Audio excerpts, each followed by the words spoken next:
contact your real estate professional. Salon services for Fox 17 News at 9 are provided by Signature Mail, Bella Salon, and Serenity.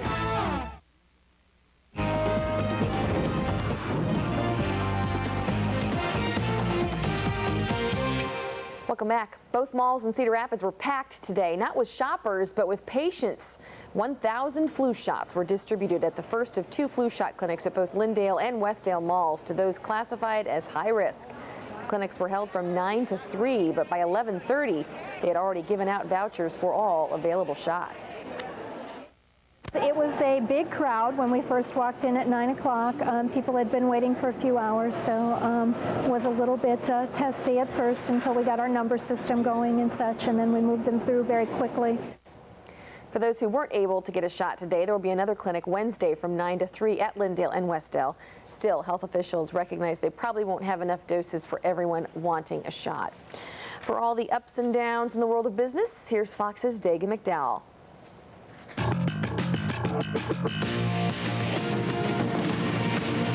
A cautious session on Wall Street ahead of a too-close-to-call race for the White House. Let's get straight to the numbers. The Dow Industrials climbing 27 points, the NASDAQ adding 5, while the S&P 500 inched up fractionally. The Dow would have been higher if not for Merck, the blue chip falling on a published report suggesting Merck downplayed the health risk of Vioxx, the arthritis drug it recently took off the market. That stock sliding 10%. Oil prices diving in Monday's trading, taking crude below $50 a barrel for the first time in almost a month. Energy analysts saying a win for John Kerry could mean lower crude prices. Looks like Americans are out there buying again. Consumer spending jumping 0.6% in September after slipping in August. Personal incomes moving higher, also up 0.2% in September. Finally, Delta Airlines landing a $500 million funding deal with a unit of General Electric as the struggling airline scrambles to avoid Chapter 11. The latest round of funding comes as Delta pilots begin voting on a cost-cutting package that would save the carrier about $1 billion a year.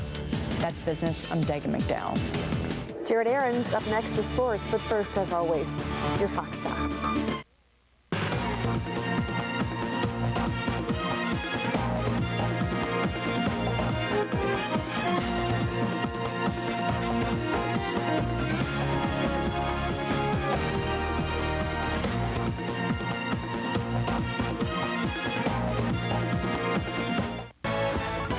Tonight's Fox stocks are brought to you by Denny Elwell Company, Commercial Real Estate and Development.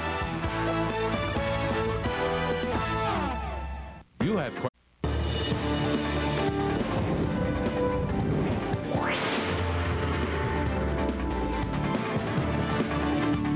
Jared Aarons in for Andy Garment and some accolades for UNI player. You know, it's one of the oldest adages in sports. Once your team starts winning, your players start winning awards. And as for UNI wide receiver Justin Cernsey, well, he got a lot of firsts in Saturday's game against SMU. First game with double-digit receptions, first game with over 160 receiving yards, and now his first ever Offensive Player of the Week award from the Gateway Conference. Cernsey, a junior, hauled in 10 catches for 190 yards and 2 touchdowns against the Bears this weekend. Right now he ranks first in the league among wide receivers with 6 touchdowns, second in yards per game, and fourth in catches per game. Now in his previous 2 seasons with Northern Iowa, Cernsey had a total of 14 catches for 144 yards and just 1 touchdown. He surpassed almost all of those numbers in just 1 game on Saturday. The Iowa State Cyclones didn't garner any Player of the Week awards from their 13-7 win over Kansas, but they did move into second place in the Big 12 North Division, and that sets up a showdown for first place this weekend against Nebraska. But one player that very well could have won Player of the Week for the defense is defensive tackle Brent Kirby, who returned a fumble, 30 yards for a touchdown. This is his second fumble return for a touchdown in 2 weeks. It put the Cyclones ahead 10-0 in the second, much to the delight of Coach Dan McCarney. Yeah, he is. He's an athletic guy. He's a tough guy. He's relentless, and you know, he's a playmaker. And it was a great play, forcing the fumble and then scoring again on defense. And obviously, it was a difference in the game.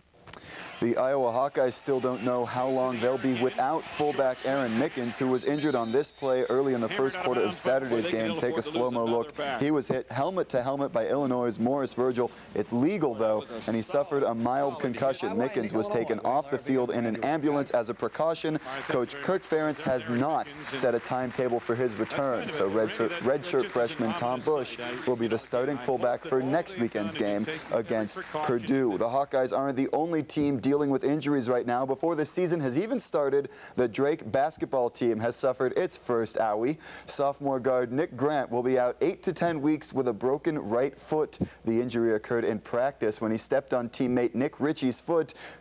Drake coach Tom Davis calls it a freak injury. So injuries already starting all over the place for the Hawkeyes. They're now down to their 7th string running back. All over the backfield, people are going down like flies. It's an epidemic. Thanks so much, Aaron. Jared, sorry. Jared, there you go. Jared Aarons. Yeah, exactly. Still to come tonight, he has delighted and frightened fans with a series of books, and then on the big screen, now it appears Hannibal Lecter isn't gone yet.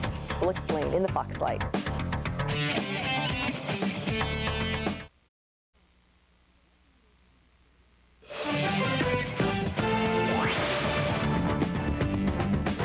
We haven't heard the last from Hannibal Lecter, and some downtime for David Hasselhoff. Bill McCuddy has that and more in the Fox Light.